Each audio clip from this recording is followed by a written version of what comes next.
Sidoarjo News kembali hadir menjumpai Anda Kamis 14 Januari 2021. Bersama saya Dewi, kita perbarui informasi yang ada di Kabupaten Sidoarjo. Berikut berita selengkapnya.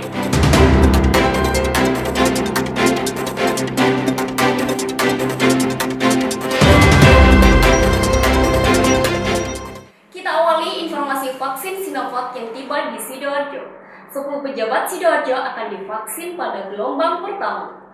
Dinas Kesehatan Sidoarjo menerima distribusi vaksin COVID-19 Rabu siang 13 Januari 2021. Dikawal ketat dengan 2 barakuda Brimob Polda Jatim, distribusi vaksin gelombang pertama di Sidoarjo sebanyak 4.000 vaksin yang diperuntukkan 10 pejabat, tokoh agama, dan tenaga kesehatan yang sudah terintegrasi.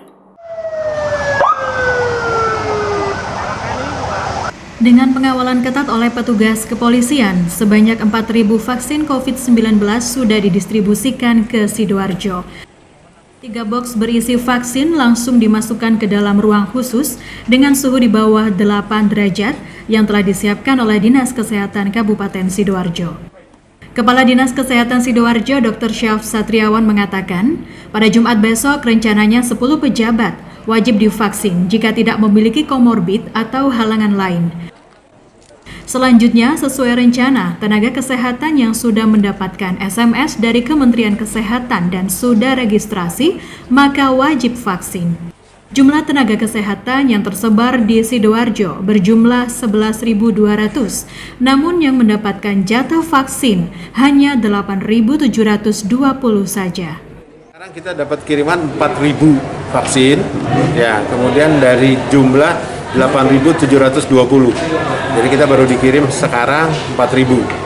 Nah, vaksin ini dikawal dari provinsi dengan barakuda tadi langsung ke Surabaya, kemudian kedua kita Sidoarjo, dan sekarang langsung lanjut ke Gresik. Gitu. Nah, dari jumlah 4.000 itu nanti perdananya hari Jumat akan kita lakukan vaksin terhadap 10 orang pejabat di RSUD Sidoarjo jam 9. Sementara itu, pelaksanaan vaksin dilakukan secara bertahap, perlu adanya observasi selama 14 hari untuk selanjutnya divaksin kedua kalinya. Dari Sidoarjo, tim Sidoarjo TV. Informasi lainnya segera kami hadirkan untuk Anda. Tetaplah bersama kami.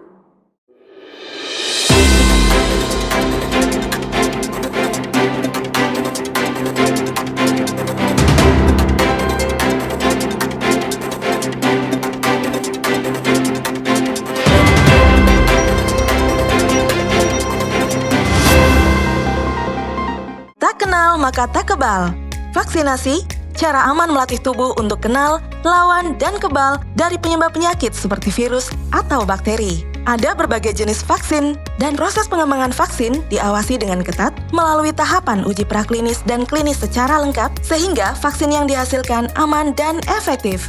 Setelah vaksin masuk ke dalam tubuh dapat membentuk sel memori untuk mengenali virus dan menghasilkan antibodi untuk melawan virus. Selain itu, tubuh dapat mengingat dan melawan jika terpapar virus yang sama. Vaksinasi tak hanya lindungi diri sendiri, tapi juga bisa cegah penyebaran dan penularan virus jika mayoritas masyarakat sudah divaksinasi. Sehingga dapat melindungi mereka yang belum bisa divaksinasi, seperti bayi, anak-anak, lansia, atau orang dengan penyakit tertentu. Pandemi bisa berakhir jika rantai penularan bisa diputus dengan melakukan vaksinasi dan protokol kesehatan. Vaksinasi, lindungi diri, lindungi negeri. Saat ini, ada yang harus terus berjuang terpisah dari keluarga. Ada yang harus lembur walau bekerja dari rumah. Ada yang memberikan kemudahan. Ada yang terus memastikan semua berjalan lancar. Dan ada yang tak kenal lelah mencari terobosan. Saat ini, ada banyak pahlawan di sekitar kita yang terus berjuang demi saat nanti.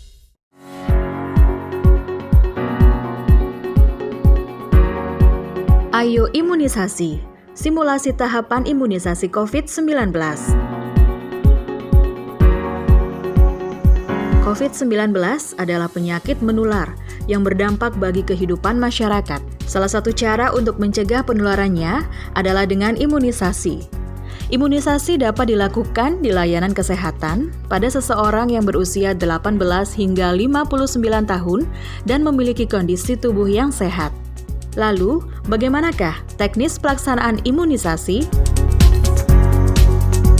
Pertama, pasien datang sesuai dengan jadwal yang tertera di dalam undangan atau tiket registrasi elektronik. Petugas Fasienkes memastikan pasien datang menggunakan masker, mencuci tangan dengan sabun dan air mengalir, atau hand sanitizer, serta melakukan cek suhu tubuh.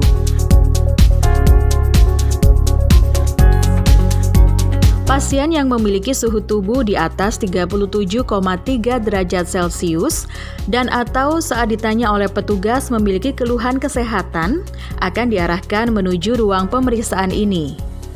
Kemudian untuk pasien yang memiliki suhu tubuh di bawah 37,3 derajat Celcius dan tidak memiliki keluhan kesehatan akan diarahkan ke ruang tunggu sesuai protokol kesehatan dengan tetap jaga jarak minimal 1 meter sampai dengan 2 meter.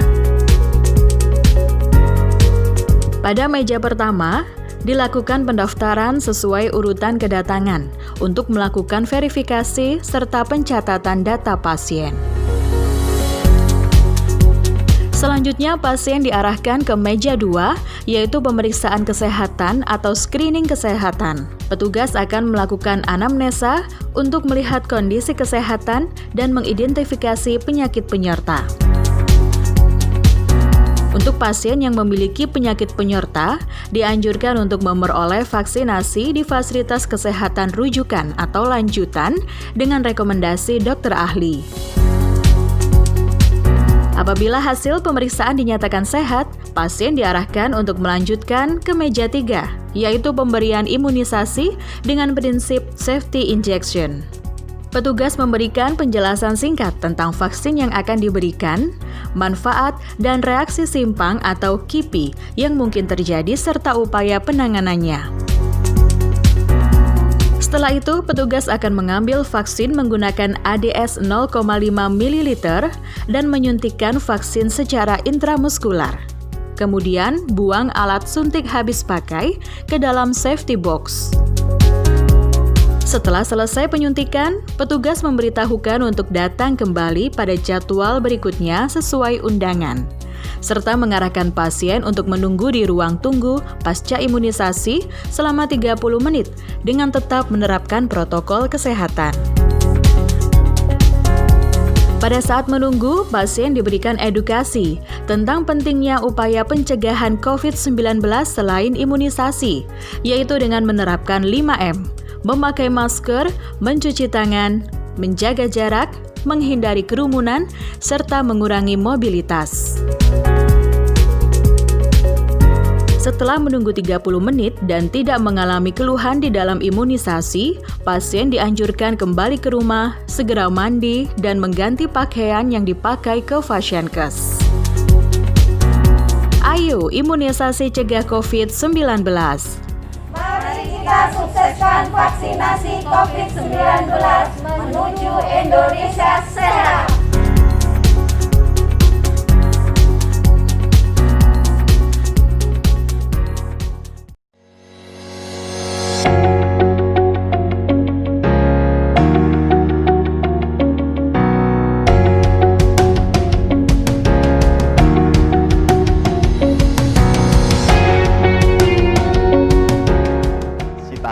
Atau kita kenal surat izin cetak mandiri. Ini sebuah terobosan yang kita buat, DPMPTSP kita buat sebagai upaya mempermudah proses perizinan, di mana pemohon itu tidak lagi dipersulit harus datang ke sini menanyakan sini. Dengan adanya aplikasi Sitari ini, pemohon itu cetak mandiri di mana saja, kapan saja, dengan proses online.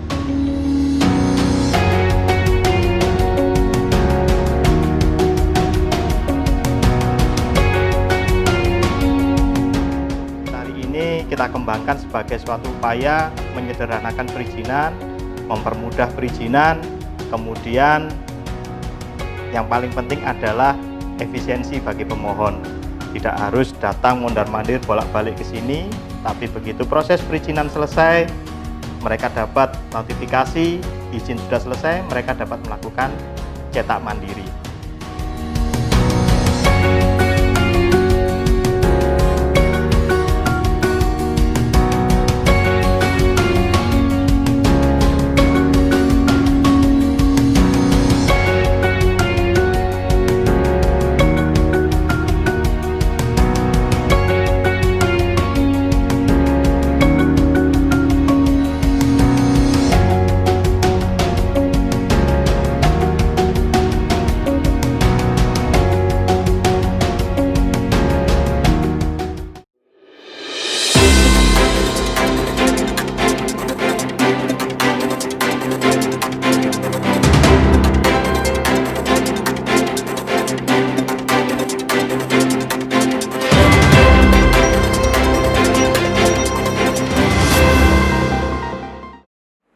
Informasi berikutnya pemirsa, hari pertama diterapkannya pemberlakuan pembatasan kegiatan masyarakat atau PPKM di Sidoarjo.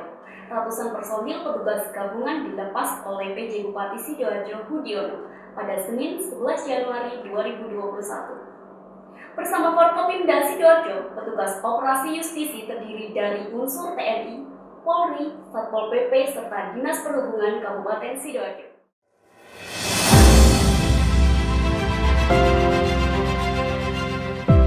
Operasi justisi kali ini memburu pelanggar protokol kesehatan seperti tidak memakai masker, berkerumun, dan melanggar jam malam. Hudiono, PJ Bupati Sidoarjo berharap dengan diberlakukannya PPKM ini, sejumlah warga yang terpapar COVID-19 bisa menurun. Seperti diketahui, jumlah pasien COVID-19 yang saat ini sedang dirawat di rumah sakit tidak bertambah lagi, karena kondisi rumah sakit rujukan sudah penuh.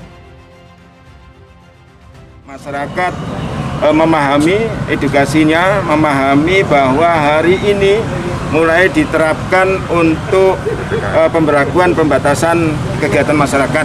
Ya, pembatasan, ingat ini pembatasan. Nanti kita di Sidoarjo sudah membuat peraturan bupati juga, ya, untuk melaksanakan mengaplikasikan kegiatan itu. Jadi intinya bahwa kegiatan-kegiatan yang ada di masyarakat itu dibatasi hanya 25%, ya, hanya 25%. Dan ini seiring apa yang sudah dilakukan oleh Pak Kapolres, Pak Dandim, Pak Kajari, kita juga sudah ada kegiatan-kegiatan jam malam. Pas ini kegiatan jam malam, justisi tetap jalan, terus ada PPKM. Mudah-mudahan ini menjadi inisiasi, menjadi edukasi pada masyarakat bahwa kita ini harus tetap waspada untuk protokol kesehatan.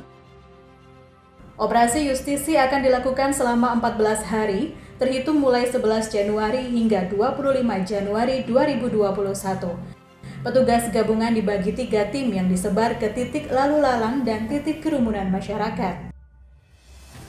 Dan kegiatan operasi justisi ini kami lakukan, dilaksanakan mulai dari tingkat desa, tingkat kecamatan, sampai dengan tingkat kabupaten. Dengan sasaran-sasaran yang sudah kami tentukan. Mulai dari tempat-tempat keramaian, dan juga desa-desa atau kelurahan, dan juga agak membesar lagi kecamatan yang zonanya adalah zona merah. Tingkat terpaparnya cukup banyak, maka kami lakukan kegiatan-kegiatan yang sifatnya untuk bisa lebih menertibkan masyarakat, yaitu dengan kegiatan operasi justisi. Sanksi administratif menanti warga yang terkena razia justisi protokol kesehatan. Selama jam malam, mulai pukul 22 hingga 4 waktu Indonesia Barat, petugas melakukan patroli keliling untuk memastikan aktivitas seperti warung kopi, kafe, toko swalayan, dan minimarket sudah tutup. Petugas juga akan membubarkan kerumunan warga di restoran ataupun kafe dan warung kopi yang melebihi kapasitas pengunjung 25%. Dari Sidoarjo, tim Sidoarjo TV. Pemirsa, informasi lainnya akan kami hadirkan usai jeda berikut ini. Tetaplah bersama Sidoarjo News.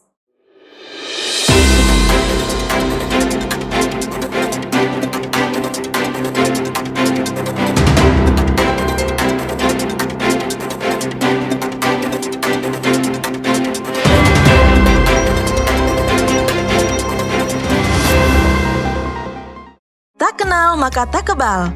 Vaksinasi, cara aman melatih tubuh untuk kenal, lawan, dan kebal dari penyebab penyakit seperti virus atau bakteri. Ada berbagai jenis vaksin, dan proses pengembangan vaksin diawasi dengan ketat melalui tahapan uji praklinis dan klinis secara lengkap, sehingga vaksin yang dihasilkan aman dan efektif. Setelah vaksin masuk ke dalam tubuh dapat membentuk sel memori untuk mengenali virus dan menghasilkan antibodi untuk melawan virus. Selain itu, tubuh dapat mengingat dan melawan jika terpapar virus yang sama. Vaksinasi tak hanya lindungi diri sendiri, tapi juga bisa cegah penyebaran dan penularan virus jika mayoritas masyarakat sudah divaksinasi, sehingga dapat melindungi mereka yang belum bisa divaksinasi, seperti bayi, anak-anak, lansia, atau orang dengan penyakit tertentu. Pandemi bisa berakhir jika rantai penularan bisa diputus dengan melakukan vaksinasi dan protokol kesehatan. Vaksinasi, lindungi diri, lindungi negeri.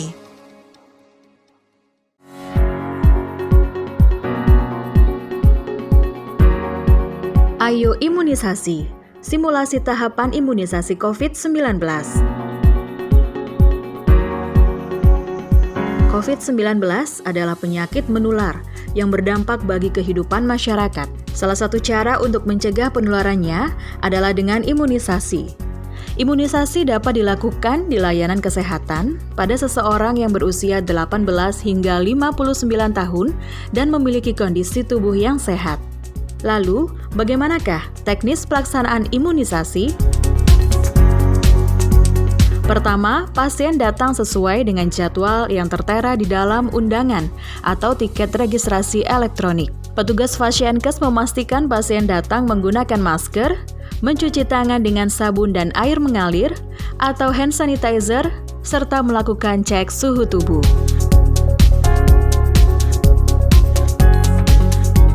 Pasien yang memiliki suhu tubuh di atas 37,3 derajat Celcius dan atau saat ditanya oleh petugas memiliki keluhan kesehatan akan diarahkan menuju ruang pemeriksaan ini. Kemudian untuk pasien yang memiliki suhu tubuh di bawah 37,3 derajat Celcius dan tidak memiliki keluhan kesehatan akan diarahkan ke ruang tunggu sesuai protokol kesehatan dengan tetap jaga jarak minimal 1 meter sampai dengan 2 meter. Pada meja pertama, dilakukan pendaftaran sesuai urutan kedatangan untuk melakukan verifikasi serta pencatatan data pasien. Selanjutnya, pasien diarahkan ke meja 2, yaitu pemeriksaan kesehatan atau screening kesehatan. Petugas akan melakukan anamnesa untuk melihat kondisi kesehatan dan mengidentifikasi penyakit penyerta. Untuk pasien yang memiliki penyakit penyerta, dianjurkan untuk memperoleh vaksinasi di fasilitas kesehatan rujukan atau lanjutan dengan rekomendasi dokter ahli. Apabila hasil pemeriksaan dinyatakan sehat, pasien diarahkan untuk melanjutkan ke meja 3, yaitu pemberian imunisasi dengan prinsip safety injection. Petugas memberikan penjelasan singkat tentang vaksin yang akan diberikan, manfaat, dan reaksi simpang atau KIPI yang mungkin terjadi serta upaya penanganannya. Setelah itu, petugas akan mengambil vaksin menggunakan ADS 0,5 ml dan menyuntikkan vaksin secara intramuskular. Kemudian, buang alat suntik habis pakai ke dalam safety box. Setelah selesai penyuntikan, petugas memberitahukan untuk datang kembali pada jadwal berikutnya sesuai undangan, serta mengarahkan pasien untuk menunggu di ruang tunggu pasca imunisasi selama 30 menit dengan tetap menerapkan protokol kesehatan. Pada saat menunggu, pasien diberikan edukasi tentang pentingnya upaya pencegahan COVID-19 selain imunisasi, yaitu dengan menerapkan 5M, memakai masker, mencuci tangan, menjaga jarak, menghindari kerumunan, serta mengurangi mobilitas. Setelah menunggu 30 menit dan tidak mengalami keluhan di dalam imunisasi, pasien dianjurkan kembali ke rumah, segera mandi, dan mengganti pakaian yang dipakai ke Fasienkes. Ayo imunisasi cegah COVID-19. Mari kita sukseskan vaksinasi COVID-19 menuju menuju Indonesia sehat.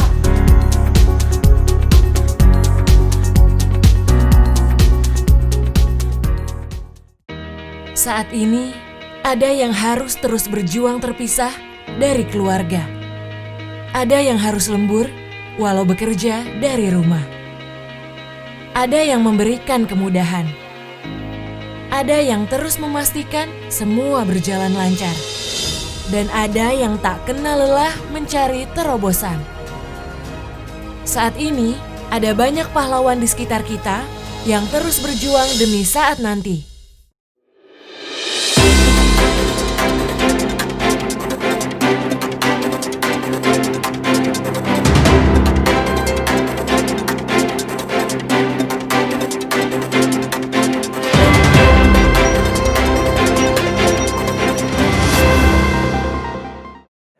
Sejak kehadiran Cak Hud, sapaan akrab Hudiono, PJ Bupati Sidoarjo, program-program penghijauan di sudut-sudut kota terus dilakukan, termasuk memanfaatkan tanah fasum dan fasos di desa dan perumahan. Total fasum perumahan yang sudah diproses masuk ke Pemkab Sidoarjo ada 59 titik. Fasum tersebut menunggu giliran untuk dimanfaatkan dan dibangun oleh Dinas Lingkungan Hidup dan Kebersihan Sidoarjo. PJ Bupati Sidoarjo meninjau sekaligus meresmikan 5 taman yang baru saja selesai pengerjaannya. Kelima taman yang ditinjau dan diresmikan Cak Hud, yakni Taman Lansia yang dibangun di atas Tanah Fasum Perum Auri Kuadengan, Taman Fasum Budaran Kading Fajar, Taman Urang Bandeng yang ada di depan kantor Dinas Perizinan di Jalan Pahlawan, kemudian Taman Fasum Perumahan Permata Gedangan. Minta taman yang sudah jadi ini tetap ada perawatan karena ini inisiatif warga ini yang luar biasa, ikhlasnya luar biasa karena taman ini dilihat lama tidak berfungsi, terus akhirnya warga itu menyerahkan kepada pemerintah kabupaten. Nah, setelah diserahkan pemerintah kabupaten, warga minta untuk ini ada manfaatnya dijadikanlah taman. Nah, komunikasi seperti ini menjadi role model, ya. Komunikasi ini menjadi role model bahwa masyarakat menyerahkan, pemerintah membangun dan dimanfaatkan oleh masyarakat sini juga. Ini yang penting. Bagi Hudiono, pemukiman tanpa adanya taman terasa ada yang kurang. Banyak tanah fasum dan fasos saat ini sudah berubah jadi taman. Kehadiran taman juga memiliki manfaat yang luar biasa, apalagi saat ini musim Covid. Jika tidak ada keperluan yang mendesak, cukup tinggal di rumah masing-masing atau bermain di taman sekitar. Dibangun dengan menggunakan dana APBD tahun 2020 melalui Dinas Kebersihan dan Lingkungan Hidup, PJ Bupati Sidoarjo meminta warga sekitar untuk menjaga dan merawat taman yang ada dengan baik. Dari Sidoarjo, tim Sidoarjo TV. Pemirsa, informasi tadi sekaligus menutup program kali ini di Sidoarjo News Kamis 14 Januari 2021. Saya Dewi bersama kru yang bertugas mengucapkan terima kasih. Selamat pagi dan sampai jumpa.